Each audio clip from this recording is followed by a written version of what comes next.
Welcome, ladies and gentlemen, to the next video from the Global Conflict News Team. The Eastern European border is once again heating up.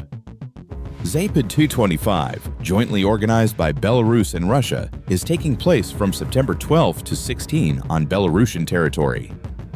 The official objective is to test the ability to ensure the military security of the Union state and readiness to repel any act of aggression. Belarusian Defense Minister Viktor Kranin announced that a decision had been made to scale down the exercise and move the main drills deeper inland, away from the western border. Valery Ravenko, head of the Belarusian International Military Cooperation Department and Assistant Defense Minister, explained that the updated plan would reduce the number of troops participating by nearly half. Nevertheless, this adjustment has not eased the concerns of neighboring countries. Poland acted immediately. Warsaw deployed 40,000 troops near its eastern border, a clear signal of heightened vigilance. TVP World noted that this move had been anticipated since Russia and Belarus simultaneously launched a series of drills starting September 12th, many of them taking place right along the Polish border. Tensions rose further after the September 10th incident when Polish and Dutch warplanes shot down a Russian drone. NATO's monitoring of the exercises and responses has therefore intensified. Polish Deputy Defense Minister Cezary Tomczyk told Polsat News that Poland had been preparing for Zapad 2025 for months. He added, "The Polish army has conducted exercises involving more than 30,000 Polish troops, as well as NATO forces to ensure an appropriate response. Remember that Zapad 2025 is an offensive exercise." In addition to deploying troops, Poland also announced the complete closure of its border with Belarus starting at midnight, Thursday to Friday. One road checkpoint and 2 railway checkpoints would be shut down. Polish Prime Minister Donald Tusk explained that this decision serves security interests, as Zapad 2025 would reach its peak phase on Friday. He also emphasized another reason. Belarus had just arrested a Polish citizen on espionage charges. The reopening date of the border has not been determined.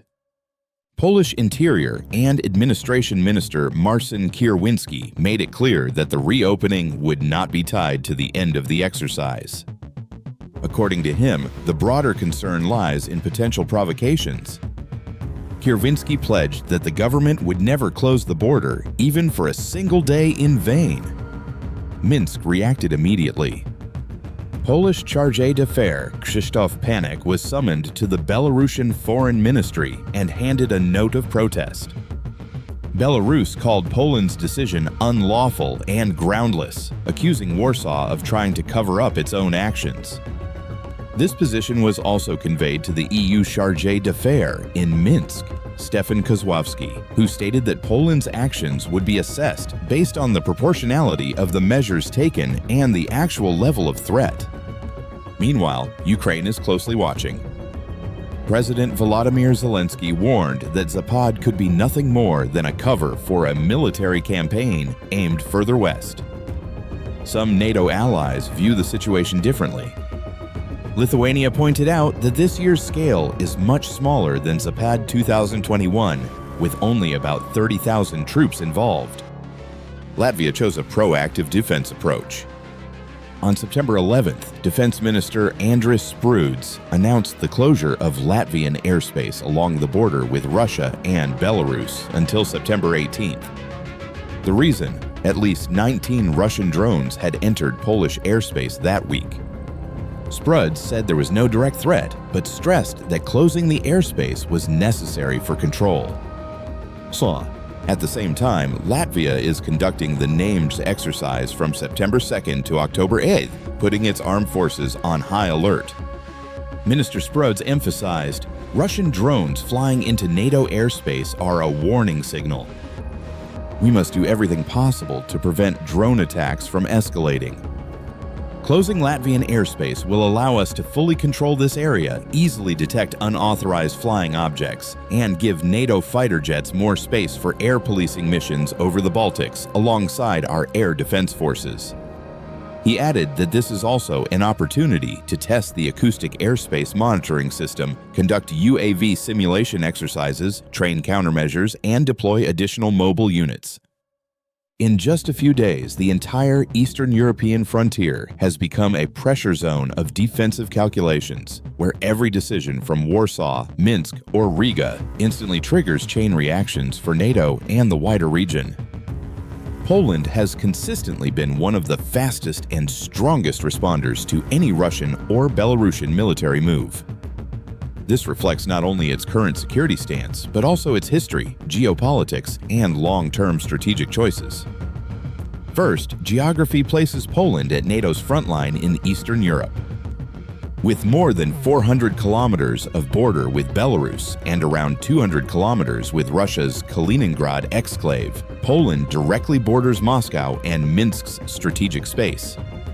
This makes Poland a gateway between East and West, where any military event in the area directly impacts Warsaw's security calculations.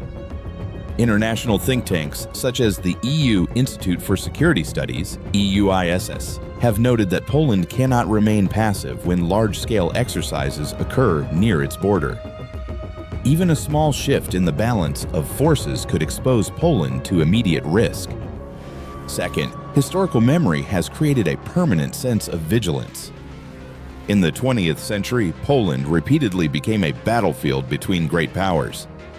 In 1939, it suffered a simultaneous invasion from Nazi Germany and the Soviet Union, sparking World War II in Europe. Later, during the Cold War, Poland, part of the Warsaw Pact, was heavily militarized under Soviet influence. These experiences shaped Poland's mindset of never be caught off guard again, driving it to closely monitor all military activity nearby. Third, Poland has chosen to reinforce its role within NATO through firm responses. Since joining NATO in 1999, Poland has heavily invested in military modernization. According to a May 2024 report by the Stockholm International Peace Research Institute, SIEPRI, Poland ranks among the world's top 20 military spenders, with defense expenditure exceeding 4% of GDP, the highest in the entire alliance. Warsaw's deployment of tens of thousands of troops near the border during Zapad 2025 demonstrates both proactivity and a desire to prove its frontline role, sending a message that Poland is ready to respond from the very first moment. Fourth, domestic politics also create pressure for decisive action. Regardless of the ruling party, all governments in Warsaw treat the security of the eastern border as a central issue in foreign policy. Public opinion strongly supports this stance. According to a 23 Pew Research Center survey, 89% of Poles favor NATO membership, the highest among member states. This shows that the Polish public expects firm government reactions whenever risks arise in Eastern Europe. Fifth, modern technology and evolving warfare increase Poland's alertness. The presence of drones in NATO airspace, such as the 19 Russian UAV incursions into Polish skies in September 2025, heightens Warsaw's determination to adopt proactive defense measures. Poland is not only deploying troops at the border, but also working with the Netherlands, Germany, and other NATO countries in joint air defense drills, simulating drone attack scenarios. In conclusion, Poland's strong response does not necessarily reflect hostility toward Russia or Belarus. Instead, it is the product of its unique geography, turbulent historical experiences, national security strategy, NATO role, and domestic expectations.